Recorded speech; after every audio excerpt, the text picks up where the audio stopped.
Hi everyone, it's Cindy from Cindy's Art. Today we are going to do some salt testing with watercolor paints. And I want to show you what it looks like when you put salt on paint when it's really wet, when it's halfway wet, and when it's almost dried.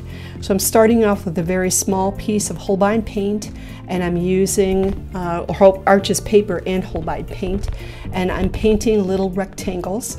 I'm going to fill in those rectangles with burnt umber. I'm using a very dark brown.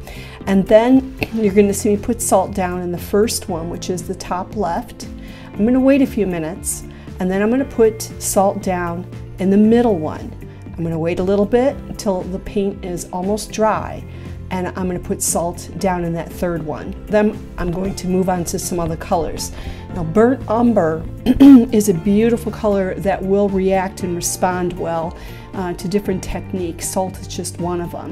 And there's times where I'm picking my paper up and I'm tilting it because I want you to see how shiny or how it was not shiny when I added this last bit on. And so I'm going to go ahead and move on to, this is a, oh my gosh, it looks like a marine blue. I'll list it in my mix. I would use ultramarine blue. Viriditur is another type of blue that responds really well. You can put drops of water on Viriditur, and that will react and respond really beautifully too. So again, different levels of dryness. I'm putting the salt on.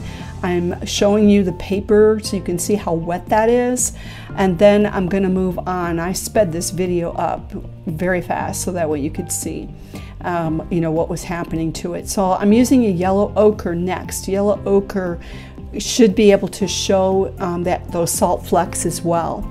So I'm going to lay that out, and I'm going to continue for those salt tests, and we'll take a peek back as it dries.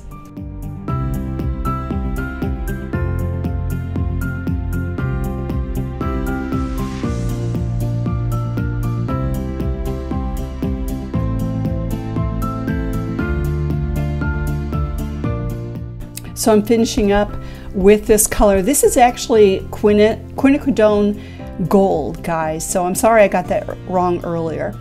But you can see that the paper, especially where that yellow is, it's still wet. But check where the salt is. On that gold, you can see it's already like dark in the spots of where that salt is, which is going to be awesome as it dries.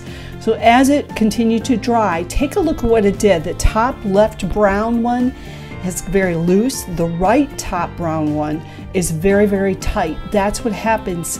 And the blue one, you can see that as well, where if it's wet, it's going to be a looser flake to it, and if it's drier, you're going to have these little tiny dots. So depending on what you want to do with your paintings and how you want to use them, those are the type of effects that you get.